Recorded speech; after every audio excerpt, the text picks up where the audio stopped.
Na Califórnia, um evento catastrófico que mudou para sempre a história do estado, com chuvas torrenciais que duraram mais de um mês. O que era para ser uma bênção para os agricultores locais acabou se transformando em uma das maiores calamidades naturais já registradas na América do Norte. A água subiu rapidamente, engolindo cidades inteiras, destruindo estradas e pontes e matando milhares de pessoas e animais.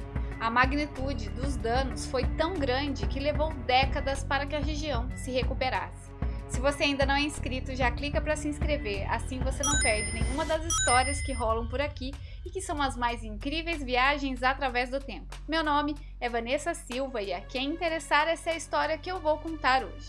O Grande Dilúvio de 1861-1862, que continua sendo um lembrete trágico do poder implacável da natureza e da necessidade de estarmos preparados para enfrentar os seus desafios.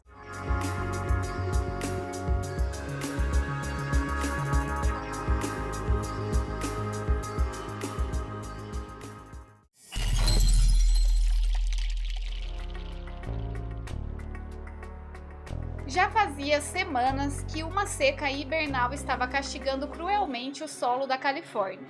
Em novembro de 1861, havia tido 2 semanas que foram boas para as plantações. Parecia que o próximo ano ia ser bom e nas cidades os comerciantes haviam armazenado grande quantidade de provisões. Mas aí veio dezembro, muito quente. O verde se modificou para amarelado. Por todos os lados tudo parecia vermelho e castanho. Ninguém mais achava que seria um bom ano, e até mesmo os credores estavam receosos de conceder créditos aos lavradores. O clima entre as pessoas era de apreensão. Até mesmo os religiosos faziam seus cultos pedindo por chuva. Porém, tudo mudou na noite de 18 de dezembro, quando uma grande tempestade começou a se formar no Pacífico e se dirigiu em direção à costa oeste dos Estados Unidos. Essa tempestade perduraria no mínimo pelos próximos 40 dias. Um dos lugares mais afetados foi a Califórnia, atingida por uma combinação de chuvas incessantes, neve e altas temperaturas atípicas.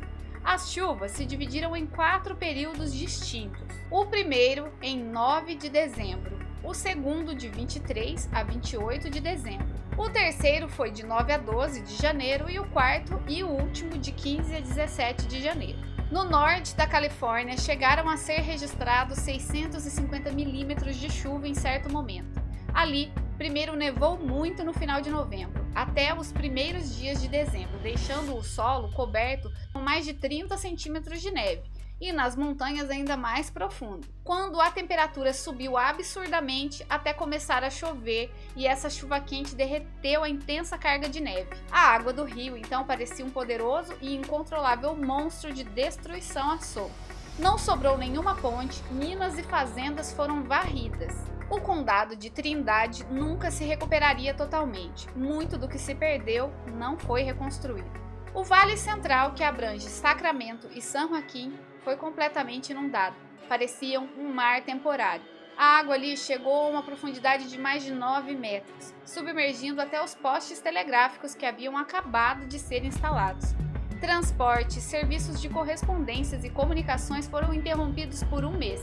Todo Sacramento, exceto uma rua, parte de Marysville, parte de Santa Rosa, parte de Auburn, parte de Sonora, parte de Nevada City e parte de Napa estavam debaixo d'água. Algumas cidades menores como Empire City e a cidade de Mokelumne foram totalmente destruídas. Grande parte de Sacramento permaneceu debaixo d'água por 3 meses depois que as tempestades passaram.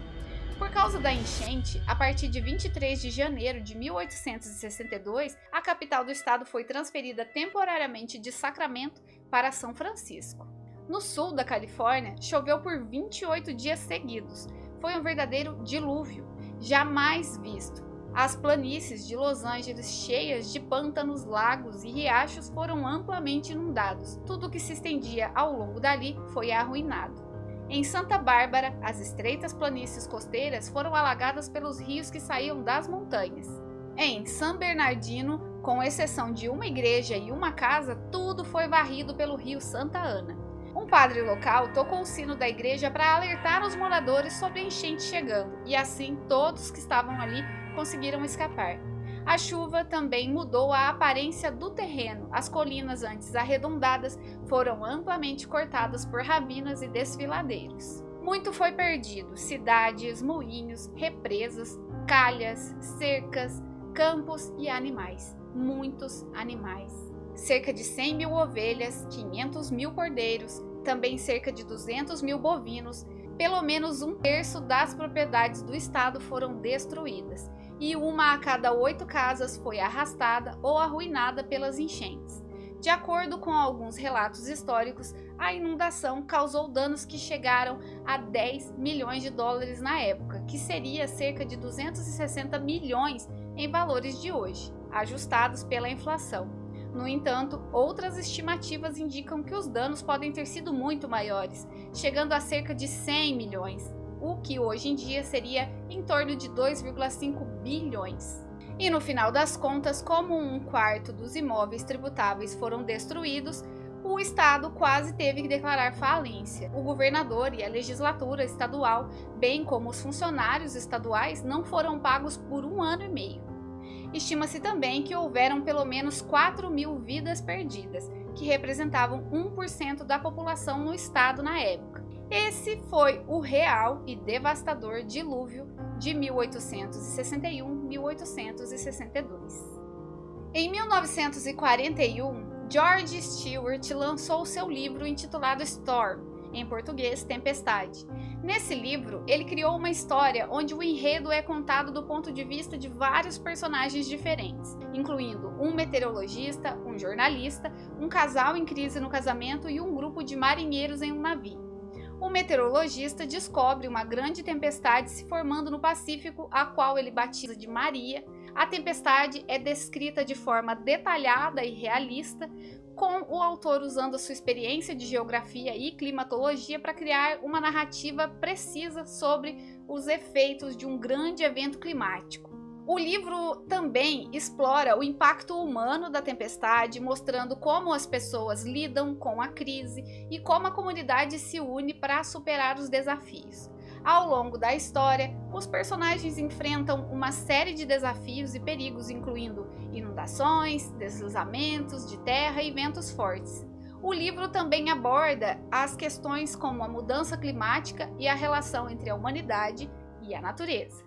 O livro Storm é considerado um clássico da literatura de ficção científica, se tornou um best-seller e por este motivo ele figura nas 50 histórias, cada uma de um autor diferente, das seleções da revista Reader's Digest, que estão reunidas neste livro Catástrofes, Desastres e Aventuras que Comoveram o Mundo, o livro de 1965, ao qual me propus a contar todas aqui no canal. Mas aí, por se tratar de uma ficção, resolvi explorar de onde se inspirou e a verdade por detrás da história, trazer primeiramente o fato e deixar que essa história fosse a número 49. Sim, já estamos chegando ao fim dessa jornada e na próxima terça vamos chegar na última história desse livro. Mas não no fim da nossa jornada aqui no canal a quem interessar. Afinal, o mundo é mundo há muito tempo e temos muitas outras histórias para contar.